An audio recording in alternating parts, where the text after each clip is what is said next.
Nós vamos agora ministrar a palavra de Deus. A palavra de Deus é viva. Hebreus 4:12 diz que a palavra de Deus é viva e eficaz. E que quando ela é pregada, ela penetra o seu coração. Ela divide aquilo que é alma daquilo que é espírito. Ela divide juntas e medulas. Ela divide aquilo que é santo daquilo que é profano. Então a palavra de Deus, pelo Espírito de Deus, é que nos transforma.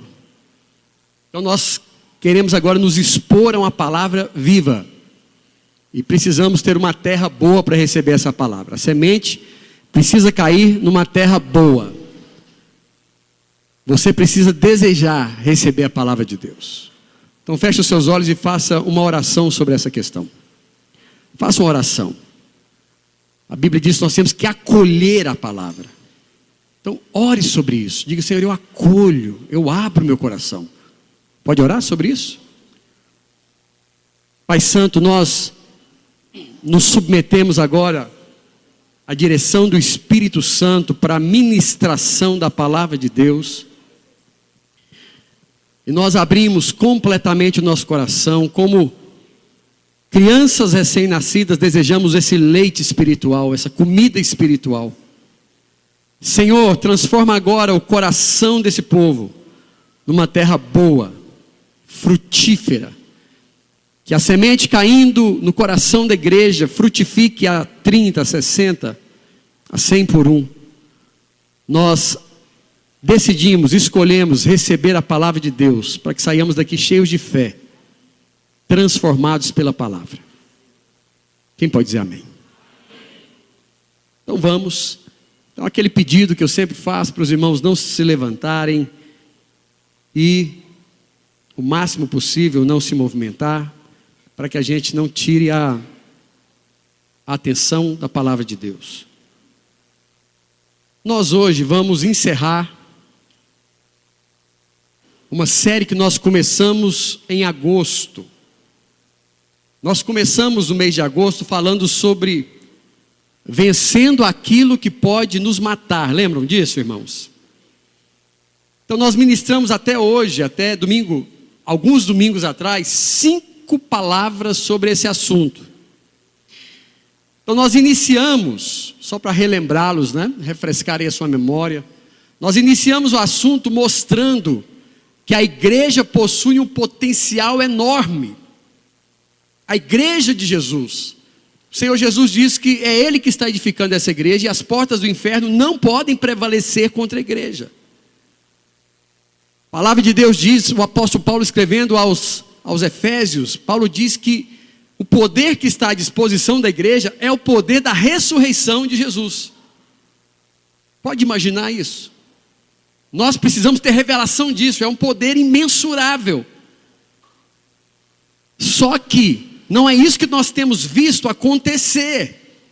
Então nós deixamos uma pergunta no ar na primeira palavra: por que a igreja primitiva, lá de Atos dos Apóstolos, agia de uma forma tão poderosa, e nós aqui hoje somos tão tímidos e praticamente nos contentamos com as migalhas? Qual o defeito? Deus mudou? O Edson leu aqui, é obreiro. Deus não muda, nós mudamos. A igreja com certeza mudou. Depois, na segunda ministração, nós começamos a falar sobre aquilo que enfraquece o povo de Deus, a igreja do Senhor. E nós mostramos para os irmãos que há uma idolatria moderna. O cristão está muito preocupado, e às vezes o crente, só consegue enxergar a idolatria em forma de imagens de escultura. Mas nós mostramos aqui que há uma idolatria, mesmo dentro da igreja. Que idolatria é essa? Sempre que nós desobedecemos à vontade de Deus, sempre que nós escolhemos pecar contra a palavra de Deus por causa de nossos desejos carnais, nós criamos um ídolo para nós. Aquilo se torna mais importante do que Deus e mais importante que a palavra de Deus. E os irmãos sabem como é terrível. A maldição acompanha a idolatria. Depois nós ministramos num outro domingo falando sobre um outro problema, uma outra criptonita, que tem o poder de enfraquecer a sua vida, que é a sua própria vontade. Nós mostramos aqui Balaão, lembra disso? Nós mostramos como Deus tinha liberado uma palavra para Balaão, clara, objetiva, e Balaão, mesmo conhecendo a vontade de Deus, porque ele tinha uma outra vontade, ele ficou testando a Deus. Irmãos, e como nós fazemos isso? Nós ficamos testando, orando e clamando por algo que já está claro. Não é isso. Baixe o facho, obedeça. E Balaão teve um grande problema com isso. Balaão foi destruído. Consequências trágicas quando nós nos importamos mais com a nossa vontade do que com a vontade de Deus. E aí nós passamos a falar num outro domingo sobre o grande problema da fofoca e da confusão dentro da igreja.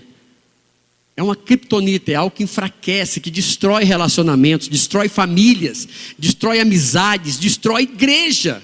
Fofoca, conversinha, confusão, disse não me disse, leva uma conversinha, leva outra, fala mal de um, fala mal do outro. Isso é de Satanás.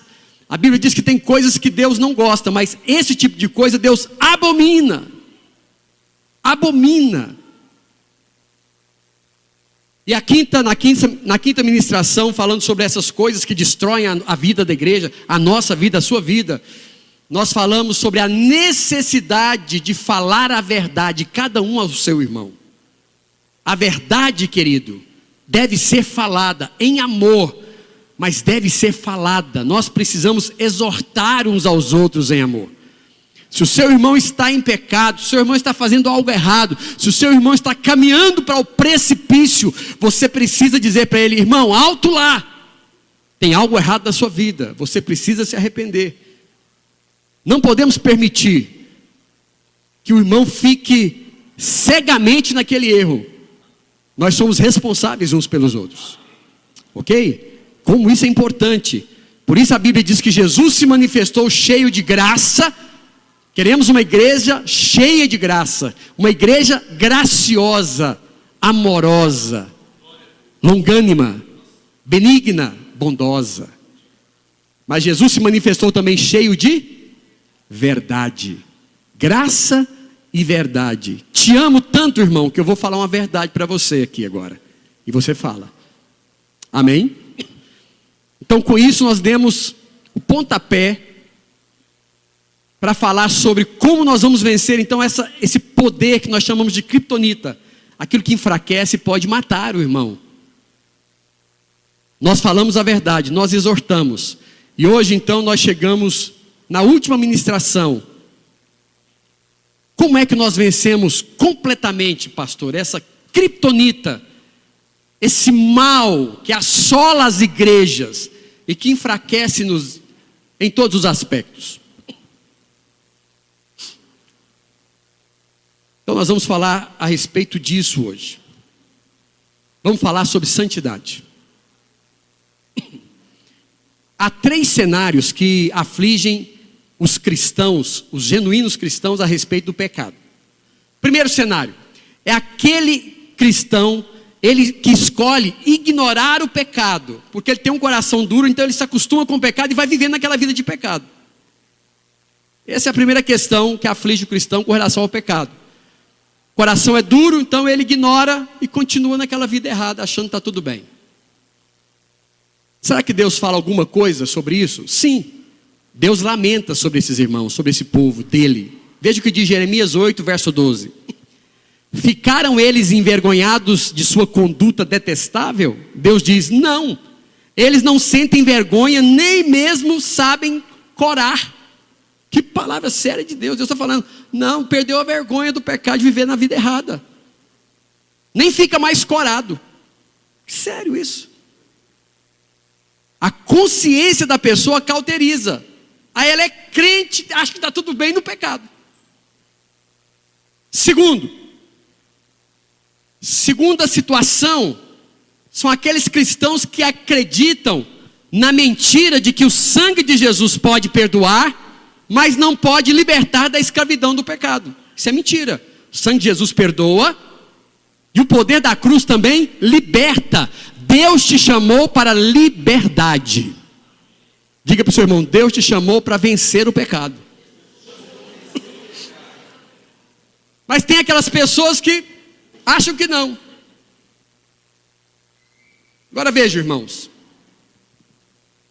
Eles creem então que o sangue de Jesus os torna justos, mas eles acreditam também na mentira de que pode viver diante de Deus sem santidade. Paulo aborda esse tipo de coisa, esse tipo de mentalidade. Lá em Romanos 6, ele diz o seguinte: que diremos então? Continuaremos pecando para que a graça aumente?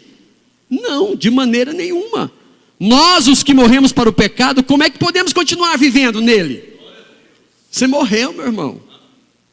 Você é um defuntão para o pecado. Você vive para Deus. O pecado não combina com você. Então, se você insiste em viver nele, isso é um problema para a sua vida. Agora veja, irmãos, essas duas questões que nós abordamos aqui, preste atenção. Essas duas questões, tanto aquele cristão que acostumou com o pecado, quanto aquele que não entende que ele pode ser liberto do pecado, isso mostra claramente que essas pessoas estão vivendo uma prática voluntária do pecado. É o que nós chamamos de cristãos que são dados ao pecado. Entende isso? Eles se entregaram, eles vivem voluntariamente na vida errada, vida pecaminosa. Agora existe um terceiro ponto que eu quero mostrar para os irmãos, que são aqueles cristãos que estão lutando para ser libertos do pecado. Então esse tipo de cristão é o seguinte: eles estão naquela luta diária contra o pecado, e quando eles pecam, o coração fica muito apertado. Por quê? Porque eles amam a Deus, de verdade. Eles amam o Senhor. Então, se um crente pertence a esse grupo, se você é esse cristão que não está vivendo na prática, você cai no pecado e você fica naquela agonia, e você não se acostuma, não se entrega àquela prática, aquilo não é normal, e você continua nessa luta na força do Espírito Santo. Sabe o que Jesus fala para esse cristão? Está lá em Lucas 17, 3 e 4. Jesus disse: olha, tomem cuidado. Se o seu irmão pecar, repreenda-o, e se ele se arrepender, perdoa-lhe. Se pecar contra você 7 vezes no dia, e 7 vezes voltar a você e disser: estou arrependido, perdoa. Meu Deus, Jesus aqui está nos ensinando a perdoar pessoas que se arrependeram várias vezes, se ele pecar contra você. Agora, se o Senhor nos ensina isso, imagine como é que Deus não vai nos perdoar. Se você é alguém que não ama o pecado, não gosta do pecado, tem fugido do pecado, Deus vai te perdoar todas as vezes. O sangue de Jesus apaga os seus pecados de tal forma que o Senhor não se lembra mais deles. Então você não precisa nem mais viver, é claro, sobre a acusação, nem sobre a condenação. Amém? Mas o que nós queremos saber aqui, na verdade, é o seguinte: a questão é como ficar completamente libertos desse tipo de pecado. Muitos irmãos vivem nessa batalha contra alguns pecados. E eles lutam, e às vezes não conseguem vencer. O que é que eu faço nesse caso, pastor? Então, anote aí a primeira dica, o primeiro grande segredo para vencer o pecado: crescer em intimidade com o Espírito Santo. Crescer na oração, na palavra, na meditação, no TSD. Veja o que Paulo declara aos Filipenses, capítulo 3, versículo 8. Mais do que isso, Paulo diz: eu considero tudo como perda comparado com a suprema grandeza de conhecer a Jesus. Ele é o meu Senhor, por quem perdi todas as coisas, e agora as coisas que eu perdi por amor dele, eu as considero como esterco para ganhá-lo. Para tê-lo não tem problema, eu perco qualquer coisa, mas eu quero Deus, eu quero Jesus. Então vejam, crescer nesse conhecimento de Jesus, como Paulo desejava, é o grande segredo de uma vida vitoriosa, irmãos. Tem gente que foca a vida vitoriosa na obra de Deus, Mas o seu sucesso só vem quando você foca a sua vida no dono da obra. Então conhecer a Jesus intimamente é a única maneira de fazer o seu ministério, a sua vida, uma vida poderosa. Então a nossa oração deve ser o seguinte: Senhor, eu quero te conhecer melhor, da melhor forma que o homem puder. Eu quero te agradar da melhor forma. Mostra-me o teu coração, revela-te para mim, ensina-me os teus caminhos. Eu quero obedecer, eu quero trazer alegria ao teu coração.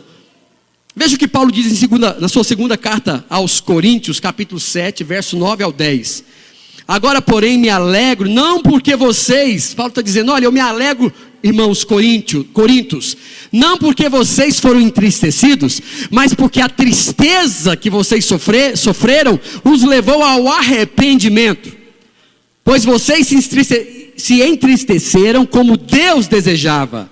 Olha, a tristeza de vocês é segundo Deus, e de forma alguma vocês foram prejudicados por ela.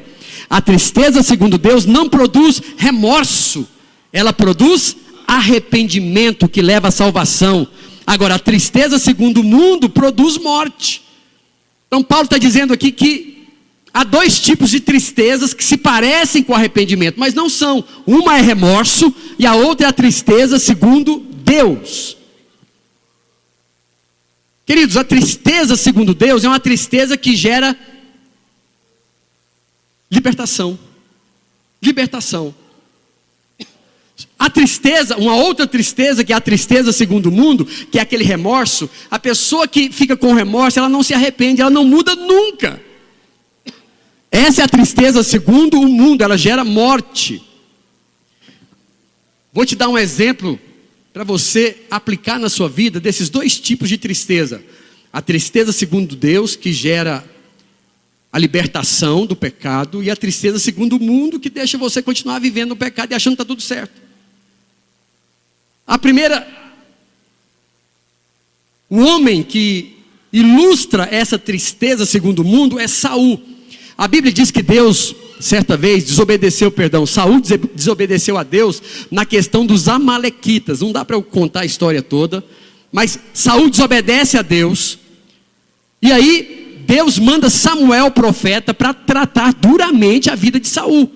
Quando o rei Saul viu o que ele tinha feito, e que ele teria consequências para a sua imagem pessoal diante do povo, a Bíblia diz que na hora que Samuel falou com ele, ele pensou, rapaz, esse negócio vai me trazer problema com o povo de Israel, não é? O profeta, ele era o rei. Aí a Bíblia diz que ele falou para Samuel, olha Samuel, eu pequei, eu sei que eu pequei, ou seja, eu confesso o meu pecado. Mas rapidamente ele diz, em 1 Samuel 15:30, ele diz o seguinte, agora que eu me arrependi, faz o seguinte, honra-me perante as autoridades do meu povo e perante Israel. Viram o coração do cara? Não, tudo bem, eu pequei, mas é o seguinte, não fala para ninguém não, agora me dá um jeito de limpar minha imagem com o povo. Olha, irmãos, você percebe qual o foco da tristeza de Saul? A tristeza de Saul era por ele mesmo, era para manter um status diante do povo, e não porque ele tinha ferido o coração de Deus. Então, depois de ser confrontado na frente do povo, da liderança, ele queria a honra restaurada, não estava preocupado com a opinião de Deus, se aquilo é pecado, o que é que Deus pensa com isso. Não, eu quero ficar bem com o povo, eu quero que todo mundo olhe para mim e fale, nossa, que cara lindo, engraçadinho. Esse é Saul. Por outro lado, nós vemos Davi. Davi cometeu um pecado muito, muito pior do que o pecado de Saul. Você se lembra disso? Davi cometeu adultério com a esposa de Urias e ainda mandou matar o marido para encobrir o pecado. E aí Deus novamente manda um profeta agora, só que é profeta Natã, para falar com Davi. E aí Natã confronta o pecado de Davi na frente também do povo e da liderança. Aí sabe o que Davi faz? Ele se joga no chão e diz, pequei contra o Senhor. Engraçado isso. Qual a diferença entre Saul e Davi? Saul diz, pequei. Davi diz, não, eu pequei, foi contra o Senhor. Irmãos, essa é a grande diferença. Davi ficou com o coração partido Não porque ele foi envergonhado diante das pessoas. Ele ficou com o coração partido por causa de Deus. Ele ficou desolado porque ele cometeu um pecado contra Deus. E ele deixa claro isso no Salmo 51, 4. E ele diz: Senhor, contra ti, só contra ti pequei e fiz aquilo que o Senhor reprova. Então se o Senhor me sentenciar, vai ser justa a tua sentença. Se o Senhor me condenar, é justo. Vejam, a tristeza então, segundo o mundo, ela é focada em nós. Você quer ficar bem, você está preocupado, é o seguinte: ai meu Deus, será que vai ter consequência? Será que eu vou ser julgado? Alguém vai me desqualificar? Meu discipulador, o que ele vai falar? Deus me livre, Senhor, meu discipulador vai falar alguma coisa? Será que vão me disciplinar? Será que não vão deixar eu tomar ceia? O que vão pensar de mim? O cara está preocupado com Deus? Não, preocupado com ele. Ele quer manter a aparência. Mas a tristeza, segundo Deus, está focada em Jesus. Eu estou ferindo o coração daquele que me ama. Daquele que me ama. E não importa o que ele decida, ele é justo, verdadeiro, misericordioso. Eu me rendo, eu me entrego, Senhor, minha vida é tua. Trata esse negócio, arranca isso de mim. Eu quero ser liberto. Não quero viver de aparência. Então, se nós queremos libertação, querido, do pecado, nós precisamos clamar por genuína tristeza segundo Deus. Você está preocupado com o que vão achar de você. Nós temos que estar preocupados com o que Deus está achando de nós. Entende, irmãos? Que coisa séria. Em João 8:32, o Senhor diz: e conhecereis a verdade, e a verdade vos libertará.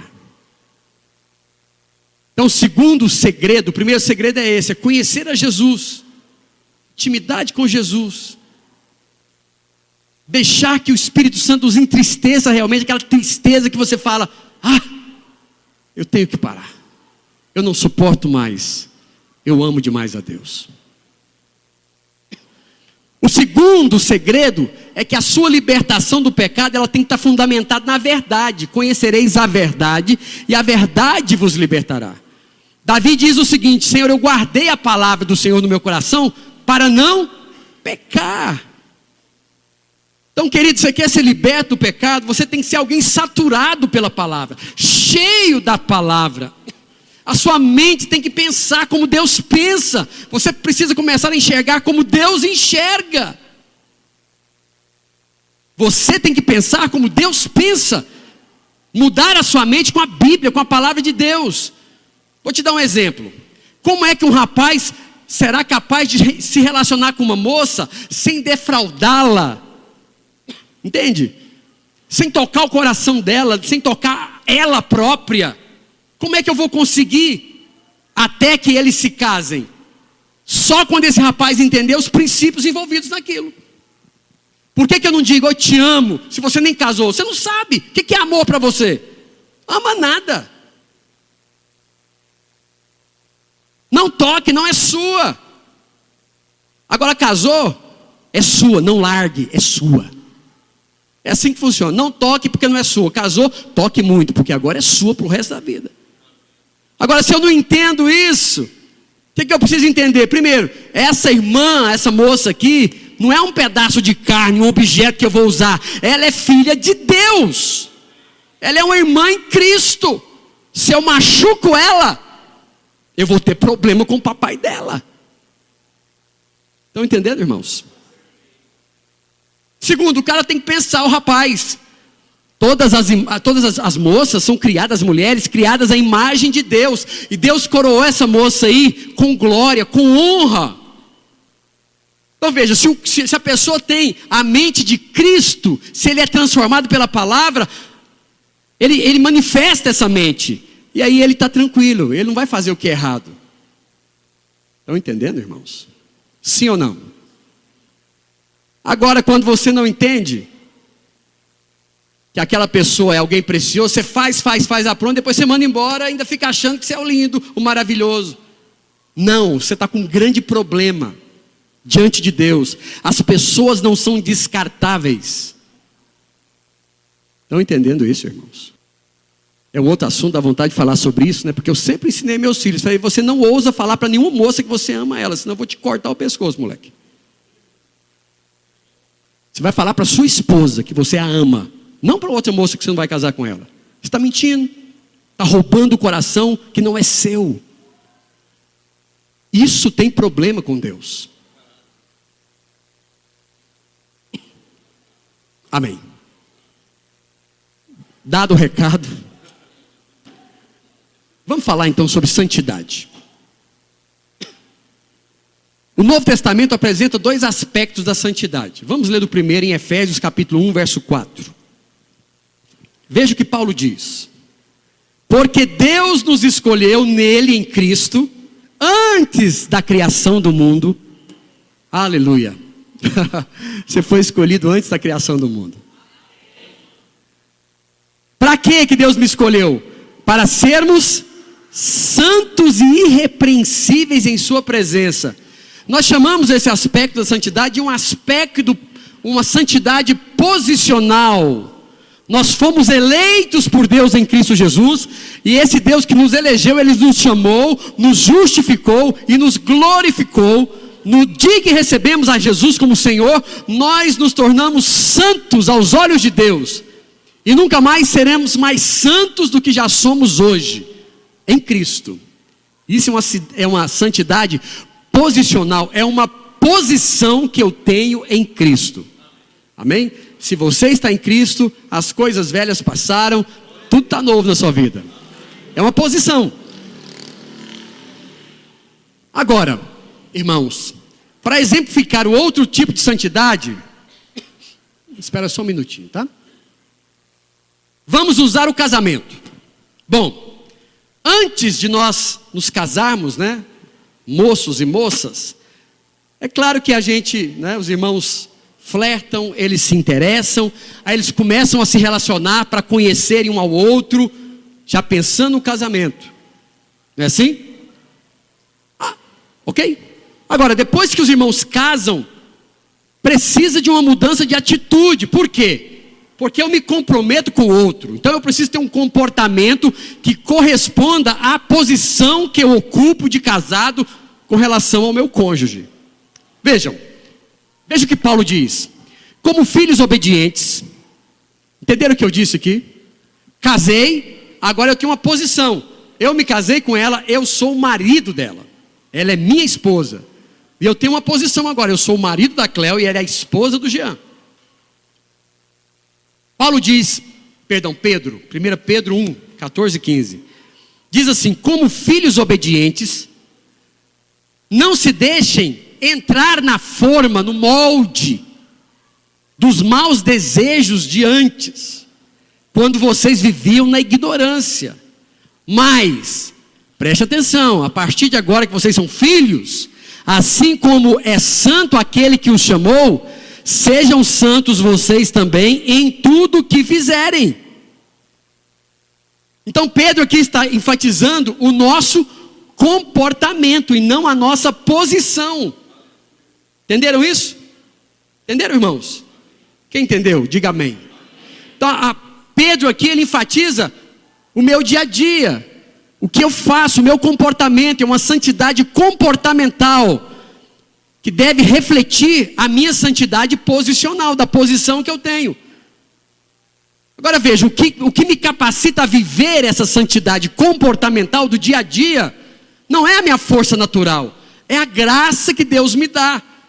Eu coopero com a graça de Deus. O que é a graça de Deus? A graça de Deus é a sua suficiência, o seu poder sobrenatural, que eu recebo dele, para viver como um filho dele. Paulo diz que o Senhor disse para ele, em 2 Coríntios 12, 9, Paulo, minha graça é suficiente para você, porque o meu poder se aperfeiçoa na sua fraqueza. Depois Pedro escreve, graça lhe seja multiplicada, seu divino poder nos deu tudo de que necessitamos para a vida e para piedade. Deus nos deu poder não só para viver, mas também para ser santos. Vida piedosa, você tem o poder da graça de Deus para ser um homem, uma mulher santa. Então graça é muito mais do que um poder, um perdão imerecido, ou a libertação do jugo da lei, ou a salvação pela fé sem esforço. Graça também é o poder do Espírito Santo que capacita você para viver em santidade. E aí o escritor aos Hebreus declara o seguinte, Hebreus 12, 14 e 15, veja o que ele diz: esforcem-se para serem santos, porque sem santidade ninguém verá o Senhor. E aí, olha, veja o que diz o escritor: cuidem que ninguém se exclua da graça. E agora, irmãos, o que esse texto está tratando? Santidade posicional ou comportamental? Se a santidade é pela graça, por que eu preciso me esforçar? Então é uma santidade comportamental. Não é aquela que eu já tenho em Cristo. É algo que eu estou caminhando. Eu estou me conduzindo no poder da graça de Deus para ser cada dia mais santo. O que significa esforçar? Seguir, insistir buscando alguma coisa. Buscar com fervor, com diligência para obter aquilo. É um esforço intenso para alcançar aquela meta. Diga para o seu irmão: esforçar para ser santo. Diga assim: eu tenho a graça de Deus, o poder de Deus para a santidade. Diga: em Cristo eu já sou santo, mas no dia a dia eu me aproprio do poder de Deus para ser cada dia mais santo. Então qual que é a minha posição diante da Cleo? Eu já sou marido. Eu preciso me esforçar para obter essa posição diante dela?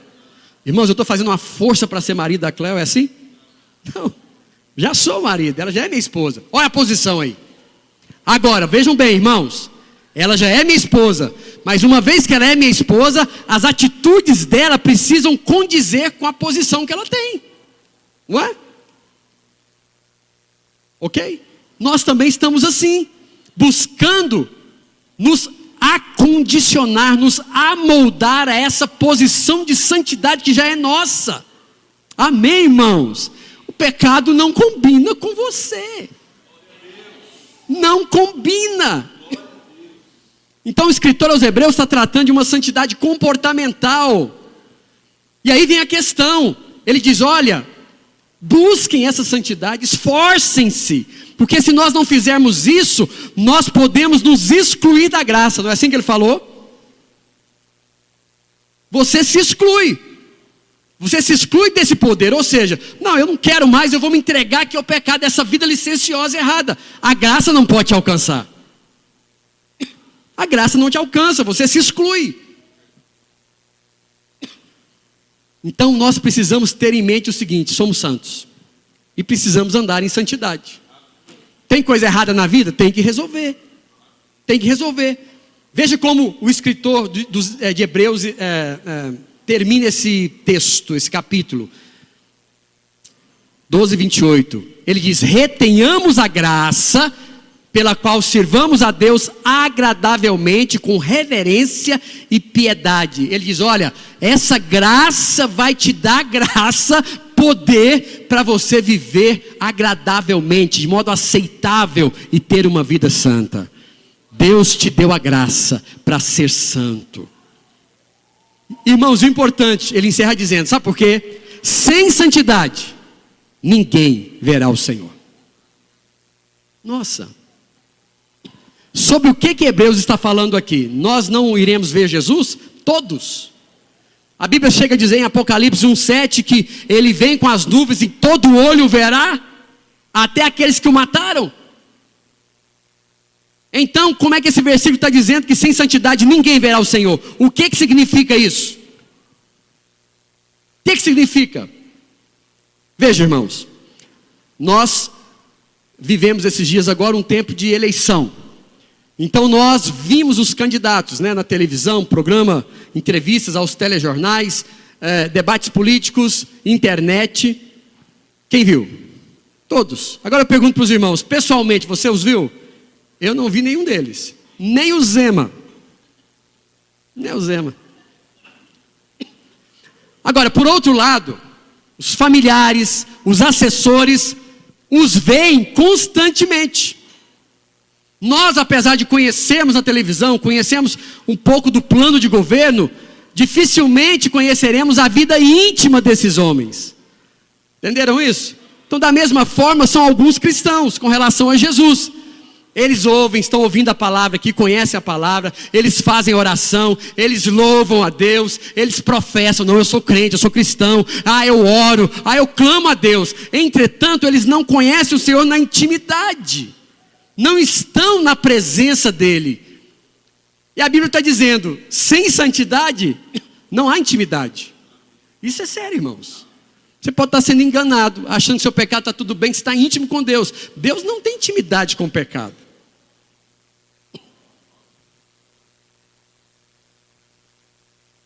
João 14, 21.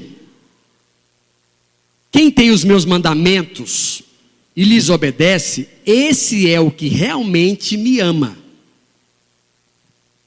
Aquele que me ama será amado por meu Pai, e eu também o amarei e me revelarei, ou seja, me mostrarei, me manifestarei a ele. Permitirei que me veja claramente e me tornarei real para ele.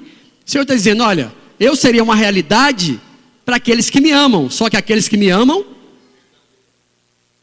o que eles fazem, o que amam verdadeiramente? Obedecem.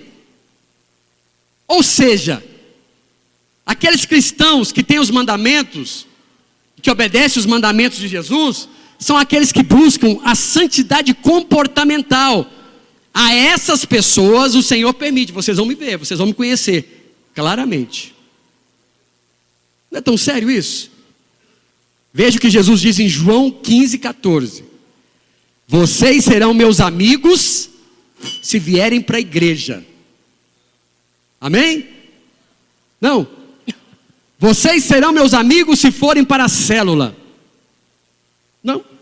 Vocês serão meus amigos se orarem, jejuarem, forem ajoelhados para a romaria.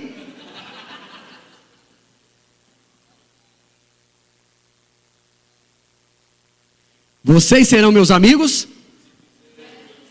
Vocês serão meus amigos? Essa conjunção se indica que ser amigo de Jesus é algo condicional. A amizade com Jesus, irmãos, está baseada numa santidade. Santidade genuína. A minha prioridade é crescer em santidade. A minha prioridade é a minha mudança, eu me permito, eu utilizo do meio da graça para crescer em Deus, para ser cada dia mais parecido com Jesus, e não me utilizo da graça para viver numa vida errada, pecaminosa. Você não vai ver o Senhor, pensa que vê, mas não vai. Então, se você está crescendo em intimidade e santidade, você passa do status de servo para amigo. Que lindo! Lá em João 15, Jesus virou para os discípulos e disse, olha, já não chamo vocês servos, agora eu vou chamar vocês amigos. Já não chamo, significa que antes eles eram servos, mas agora que estão na obediência, agora vocês são amigos. Irmãos, eu quero ser amigo de Jesus. Qual a diferença entre um servo e um amigo? Veja bem, ser servo de Jesus é uma posição tremenda, concordam comigo? Sim ou não? Claro, a questão é que o amigo, ou melhor, o servo não conhece o porquê, o que Deus está fazendo. Ele sabe que Deus está fazendo, mas ele não sabe mais nada. Os amigos conhecem o coração de Deus. Os amigos conhecem o mover de Deus. Os amigos conhecem o coração de Deus. Por isso Paulo diz aos Gálatas, enquanto o herdeiro é menor de idade, não tem diferença nenhuma de escravo. Ele precisa crescer, avançar. E aí quando os filhos vão se tornando adultos, responsáveis, eles vão se tornando os seus melhores amigos, não é assim? Você que tem, eu tenho, né, filhos assim. Hoje nós estamos começando a curtir a amizade. Cresceram, amadureceram. E aí, do lado deles, eles alcançam uma posição. E agora também eles não querem mais me desapontar, desobedecer os meus conselhos. Quando é menino, mas tem um prazer de desobedecer. Não quer. Ah, por quê? Menino é uma canseira. Adolescente, mas cresceu, pai. Pode falar na minha vida. Viu como é interessante, irmãos? A amizade é quando você cresce. Então, irmãos, a santidade não é um fim em si mesmo. Não é um fim, é uma porta de entrada para a intimidade com Jesus. Diga isso para o seu irmão. A santidade é uma porta de entrada para a verdadeira intimidade com Jesus. Quem quer entrar por essa porta aí, diga amém. Irmãos, se nós nos santificarmos e orarmos, coisas poderosas começarão a acontecer nesse lugar. Preste atenção no que eu estou dizendo para os irmãos. Você tem vivido no natural. A santidade, ela traz o sobrenatural. Porque aí quando você vai orar com vida de santidade, você realmente recebe a imagem de Deus. Você é transformado na imagem. Se você está buscando santidade, aquela imagem de Cristo, ela vai impregnando em você. Estão entendendo, irmãos? Não é uma questão de que eu vou ser santo de hoje para amanhã. Não, é buscar a santidade. Vai resolvendo aquilo que Deus já tem mostrado está errado, resolve. Vai crescendo em santidade, vai clamando, vai dizendo: Deus, entristece o meu coração, me trata, Senhor, me corrige. Tem irmão, tem medo de ser corrigido. A Bíblia diz que Deus só corrige quem Ele ama. Então você acha que Deus te ama? Se Ele te ama, Ele tem que te corrigir. Fala: Deus, me corrige. Eu quero crescer em intimidade. Quero crescer em intimidade. Sabe, irmãos, nós estamos encerrando então essa série hoje. E como pastor, como é que eu vou deixar de ensinar isso para você? Como que eu vou deixar de falar sobre isso?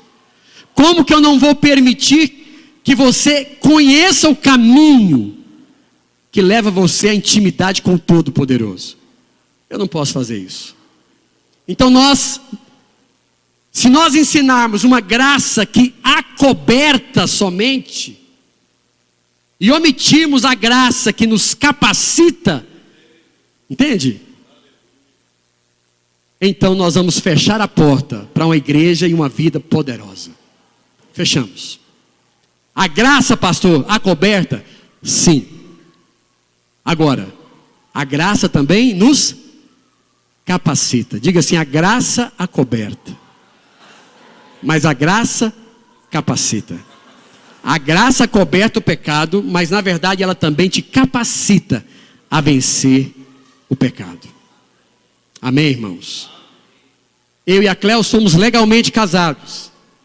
Então, porque eu sou marido dela, eu decidi que não vou ter casos com outras mulheres. Entende? Apesar de tecnicamente casado, eu vou perder o coração, a confiança, a intimidade dela, a confidencialidade, se eu traí-la. Não é verdade? Isso vai ser bom? É bom a vida de casado assim? Foi para isso que eu me casei com ela, perdendo esse tanto de preciosidades que eu tenho. Então a minha motivação para não cometer adultério contra a minha esposa é que eu não quero perder essa delícia de momentos especiais, íntimos, que só um casal que vive em fidelidade pode desfrutar. Então não quero. Não quero. Da mesma forma, eu também não quero cometer adultério com o mundo e com o pecado, para não perder a intimidade e a amizade que eu estou conquistando e construindo com Jesus. Eu quero passar de servo para amigo. Não há nada maior, nenhum status, nem prazer, nenhuma riqueza, nem pecado, nem posição, nem popularidade. Nada é melhor do que a intimidade com Jesus. Então vejam, irmãos, santidade não é algo negativo ou penoso. Santidade é uma das partes mais positivas do Novo Testamento. Quer viver uma vida acima do natural, cresça em santidade. Amém? Quando você entender o potencial que é ser santo, então, amado, você viverá a genuína realidade dos filhos de Deus. Vamos ficar de pé, não saia do seu banco, esse é um momento tão solene. Fica de pé, por favor. Eu sei que todos nós aqui estamos num processo de crescimento de santidade. Alguns estão ainda bem lá, né, no começo, tendo que resolver tantas coisinhas básicas da vida. Outros já cresceram mais em Deus, mas o Espírito Santo tem mostrado nesses dias coisas que precisam ser tratadas no seu coração. Amém, irmãos? Amém, queridos? Toque aqui para nós o teclado, por favor. Você pode fechar os seus olhos para falar com Jesus? Esse é um momento seu com Jesus. O que você tem para falar para Ele a respeito de tudo isso que nós ministramos? Comece a falar com o Senhor. Fale com Deus, querido. Fale com Deus da sua necessidade, do seu desejo de crescer em santidade. Diga, Senhor, eu quero ser mais íntimo do Senhor. Diga, Deus, fala comigo, transforma-me pela palavra. Diga, Senhor, corrige-me. Diga, Senhor, não me deixa ficar bem nessa vida errada que eu estou nela. Eu quero não quero me acostumar com o pecado. Não quero ser enganado. Cada dia que eu tocar o pecado, Senhor, eu quero ter mais asco, mais nojo. Vai orando, vai orando, vai orando. Se é esse o seu desejo, ore sobre isso. Espírito Santo, a palavra do Senhor diz que na igreja de Atos dos Apóstolos havia temor em cada alma. E os milagres começaram a acontecer. Senhor Deus, eu preciso crescer em santidade. Essa igreja precisa crescer em santidade. Estamos expostos à Tua palavra. Senhor, derrama mais graça, mais poder, mas também derrama entendimento agora, Senhor. Nós oramos para que cada um dos Teus filhos entenda que eles devem e precisam desejar e buscar a santidade. Senhor, nós amaldiçoamos o pecado. Nós amaldiçoamos os deuses do nosso coração. Nós amaldiçoamos os deuses relacionados ao sexo, à desonestidade, relacionados, Senhor, a mentira, a fofoca, a inveja, os ciúmes. Sejam malditos esses deuses, caiam diante do Todo-Poderoso. Nós derrubamos os altares em o nome de Jesus. Não prevalecerá, nossa mente não será cauterizada. Deus, reaviva a nossa mente, Espírito Santo. Reaviva o nosso coração. Gera sensibilidade ao pecado da mente, ao pecado das ações, ao pecado dos pensamentos, das motivações, das atitudes.